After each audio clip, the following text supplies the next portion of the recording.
Radyo 5, 92.3 News FM at Aksyon TV. Take downloads na. Change 101 sa Radyo 5, 92.3 News FM. Episode, A Customer's Love Affair, for two reasons.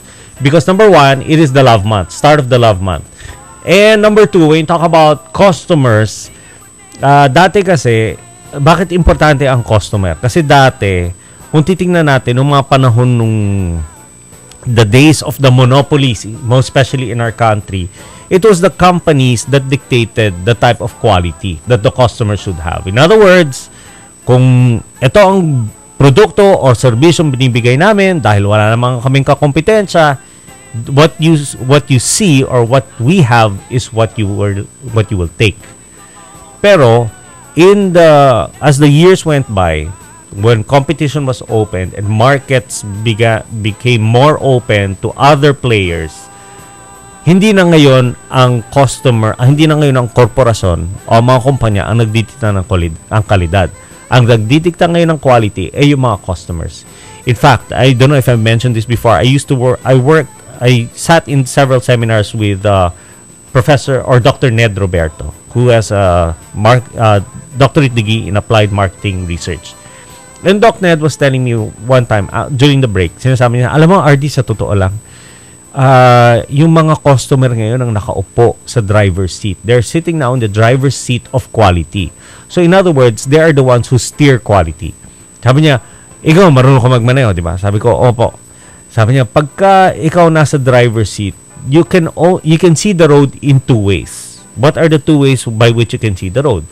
Sabi ko, syempre, through the windshield. Yun, that's one. Sabi niya, what is another way by which you can see the road? Sabi niya, behind you. Paano mo nakita yung kalye sa likod mo?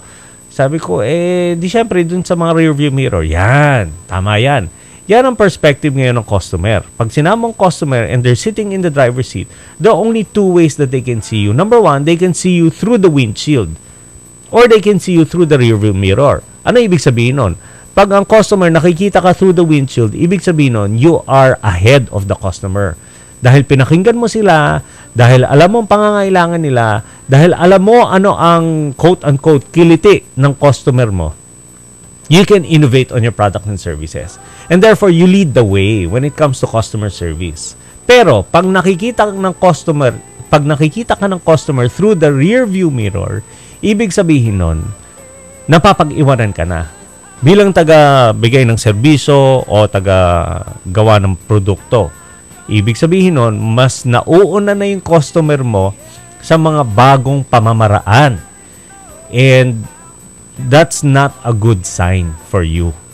So it's important, if you understand that the customer is sitting in the driver's seat, you should always be in front of the customer. Meaning, learn, listen, pag-aralan mo ang customer mo, at mag-innovate ka sa iyong mga produkto. Mag-innovate ka sa iyong serbisyo para nauuna ka.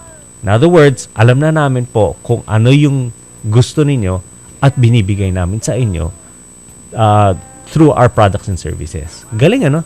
It's a nice analogy kasi marami sa atin na marunong magmaneho. Or even if you don't know how to drive but you ride in a car, alam mo kung ano yung dalawang bagay, diba? Two ways by which you can see the customer. And that proved not just informative but valuable for me, most especially in my industry where we literally serve our customers. As a speaker, many people think that we're the stars of the show. Actually, we are there to serve our customers with knowledge, information, and best practices, and put it before them. While we're sometimes introduced during motivational talks as the ganito, etc., all of those are nothing if we don't have content that our audience or our participants can learn from and apply. So, importante yun. Importante yung malaman natin. So, bibigay ko sa inyo 4 things. By the way, ang customer po, VIP. Sobrang laki naman. Opo, ate. Ito na po. Susubukan po natin. Okay, susubukan po natin. VIP. Ano ang VIP? Pag sinamong customer is VIP, simple lang yan, hindi very important person, very informed person. Kasi ang customer ngayon, informed. Yan. Pag pumunta sila sa internet, alam nila kung ano ang dapat na serbisyong due them. Alam nila kung anong dapat na nararapat sa kanila. Salamat. Oo, talaga. The customer now is very not just very informed but well informed. So intindihin natin 'yon as I show you or as I share with you 4 ways of how you can get how you can develop a love affair with your customers. Beginning with number 1, if you can go straight into our Change 101 session. What is the first thing that you must we must understand when it comes to a customer's love affair? Number 1 is listen to the real issue. It's seldom about you. Ano ibig sabihin nun? Tandaan natin, ang mga customer, kaya lang naman naiinis yan o na-upset, dahil sa isang issue. So pagka ang reaction natin dun sa issue na yon is not, with empathy or to kahit resolve the issue, then the issue becomes you. Nakuha niyo yan? So pag inisip natin kung titingnan natin, pag may nagde-demand na customer o pag may naiinis na customer, pakinggan natin sila. Dahil normally, pagka pinakikinggan natin sila, ang narinig natin kung ano yung kinaiinisan nila. And that's normally an issue. Why they are dissatisfied. It's not about you. So kung ako yung service representative, hindi sa akin naiinis yung customer. Naiinis yung customer dahil merong hindi natupad. Merong isang issue na naiinis sila. So you have to learn to listen to that first. Because if you don't, chances are you will react. At pag nag-react ka, naging defensive ka. Pag naging defensive ka, sasabihin mo na, ay wala ho yan sa policy namin. Ay hindi yun kasama sa process namin. Ay hindi yun, etc. etc. So you put up all these defenses that the company puts in place, which is valid. Valid naman yun. Kaya lang, pagka gano'n ang ginawa mo, yung issue ngayon ng customer, nababaling sa'yo. So ngayon, naiinis ngayon yung customer doon sa service representative. O kung kunwari ako yon, sa akin bigla naiinis yung customer kasi I don't listen with empathy. I don't try to understand where he's coming from. Or I don't understand how I can solve the problem on their behalf.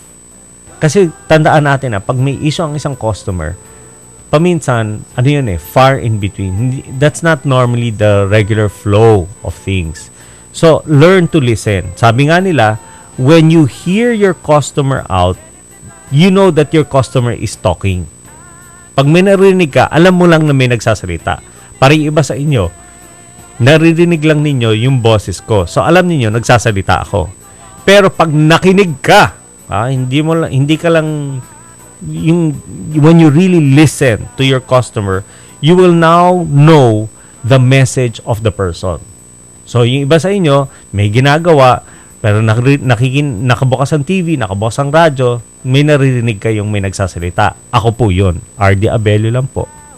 Pero, pag itigil niyo yung ginagawa ninyo, whether nagluluto kayo ng brunch, o kaya agahan, o naghahanda kayo, o naglalaba kayo, kung itigil niyo yan, tapos, mag-concentrate kayo, pakinggan niyo yung sinasabi ko, maririnig niyo kung ano yung mensahe ng sinasabi ko. Ganon din yun sa customer.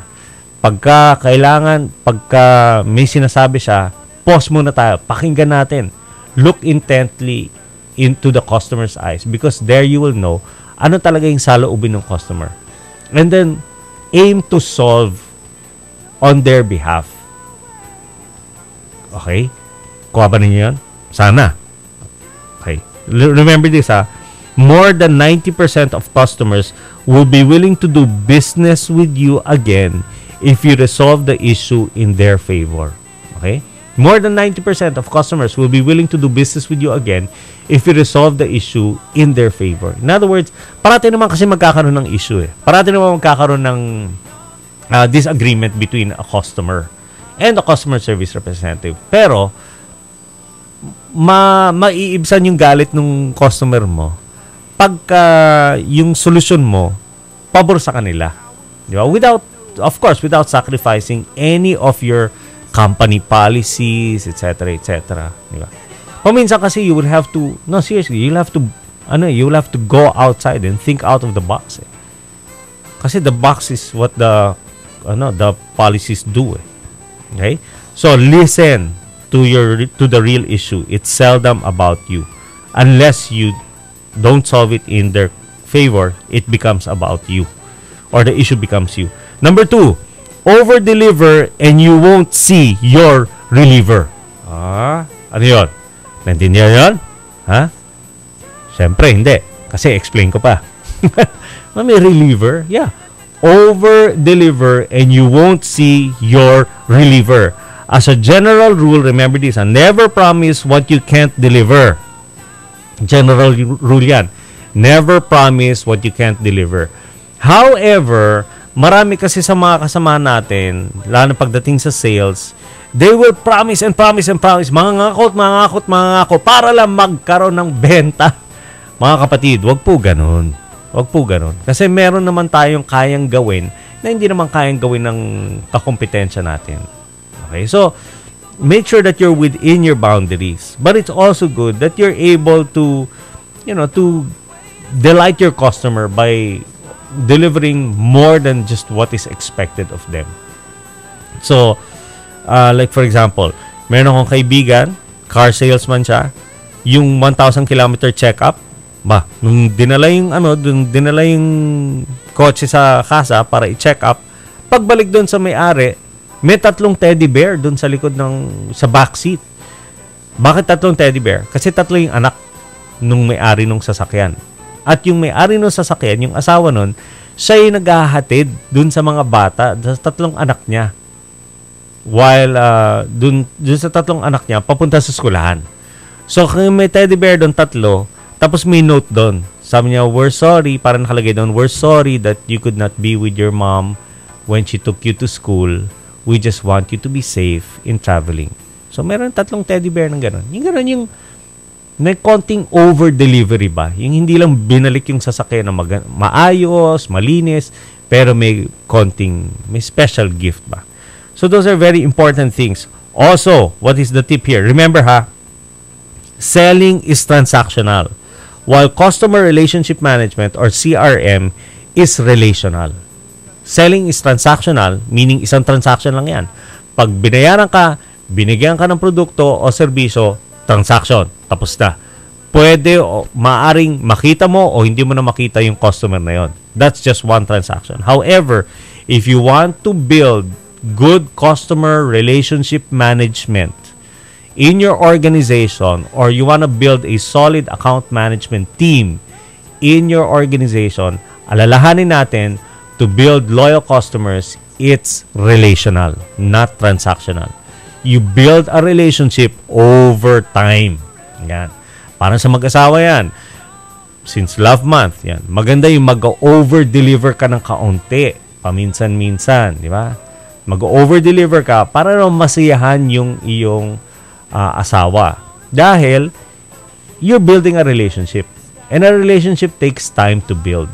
So, if you just want a transaction, you want to get, gusto mo bumili sa iyo yung customer, think of it like a transaction. But if you want to build long term, think of it like a relationship where you get to know the person. You over-deliver at times.